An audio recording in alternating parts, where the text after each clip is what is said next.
बंगाल में अकेले ही मोदी के नाम पर ही एक शानदार जीत हासिल की, लेकिन इसी के दो सबसे बड़े चेहरे संसद भवन में 2 मिनट भी सीधे मुंह बैठ नहीं पाए और यही इस सत्र की सबसे बड़ी कहानी है। और इसके केंद्र में है राहुल गांधी। मीडिया कुछ ही समय पहले भी राहुल गांधी पर सवाल उठा रही थी कि आप झारखंड प्रोटेस्ट के बारे में क्यों नहीं बोल रहे हो। राहुल गांधी झारखंड प्रोटेस्ट के बारे में क्यों चुप हैं, जबकि हकीकत इससे बिल्कुल ही उल्टी है। राहुल गांधी एक बार नहीं बल्कि 3 बार झारखंड प्रोटेस्ट के बारे में बोले हैं। पहला प्रेस कॉन्फ्रेंस में, दूसरा ट्वीट करके, और मीडिया ने उन्हें बार बार टोका तो उन्होंने कहा कि मैं झारखंड पर चुप नहीं हूँ। झारखंड पे मैं चुप नहीं हूँ, झारखंड पे मैं चुप नहीं हूँ। प्रेस कॉन्फ्रेंस में मैंने सीधा क्लियरली बोला है, we do not appreciate any violence against our students. मैं चुप नहीं हूँ, खुल के बोल रहा हूँ, ठीक है। अब यहीं पर एक सबसे बड़ा सवाल पैदा होता है कि क्या गठबंधन ही धर्म को निभाने का ठेका ले लिया है। इस पूरे मामले को समझते हैं इस वीडियो के अंदर। देश के राज मिस्टर आशिक के साथ में आप सभी का स्वागत है। आप यदि चैनल पर पहली बार आए हो तो चैनल को सब्सक्राइब कर, वीडियो को लाइक कर, अपने दोस्तों के साथ में शेयर करना ना भूलें।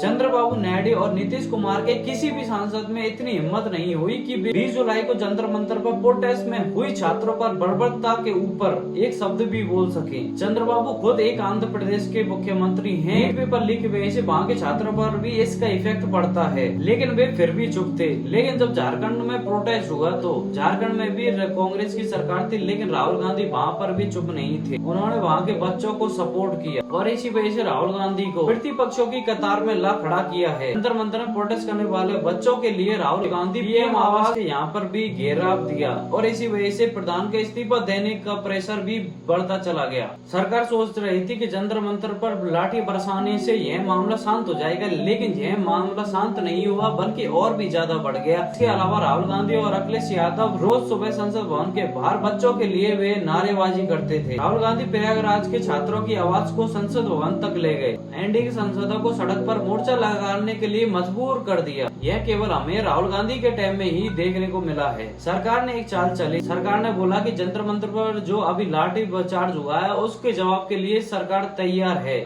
लेकिन वह चंदा चोरी पर नहीं। उनका मकसद था कि समाजवादी और कांग्रेस पार्टी के बीच में दरार पाड़, लेकिन वे इस चाल में भी सक्सेसफुल नहीं हुए। अब आप पूछोगे कि कांग्रेस के अंदर कोई कमजोरियां नहीं है क्या, तो मेरा यहाँ पर जवाब ये है कि कांग्रेस के अंदर भी कमजोरियां हैं। कई राज्यों में तो कांग्रेस का संगठन भी नहीं है, लेकिन एक लीडर होने के नाते राहुल गांधी ने इन 20 दिनों के अंतर्गत एक बात तो यह साबित कर दी है कि सरकार की राजनीतिक कमजोरियों को कैसे हथियार बनाया जाता है। और इसी से राहुल गांधी की एक जेनजी के अंतर्गत बहुत ही बढ़िया इमेज सामने आने लगी और वे जेनजी के सबसे प्रिय नेता भी बन गए। और इस बात को नीतीश और नायडू भी याद रखेंगे कि जब दिल्ली जंतर मंतर प्रोटेस्ट पर लाठियां बरसाई जा रही थी और वहाँ पर सरकार चुप थी, और जब झारखंड में प्रोटेस्ट हुआ तो वही सरकार बोलने लग गई। सरकार की इसी दिल्ली जंतर मंतर के प्रोटेस्ट की चुप्पी को नीतीश और नायडू ने एक बहुत ही बढ़िया रास्ता समझा और इसी रास्ते को उन दोनों ने चुना, जिससे कि उनकी एक देश में गलत इमेज बन गई। अब इन सभी को देखकर यह लगता है कि राहुल गांधी आने वाले समय के सबसे बेस्ट लीडर बन सकते हैं।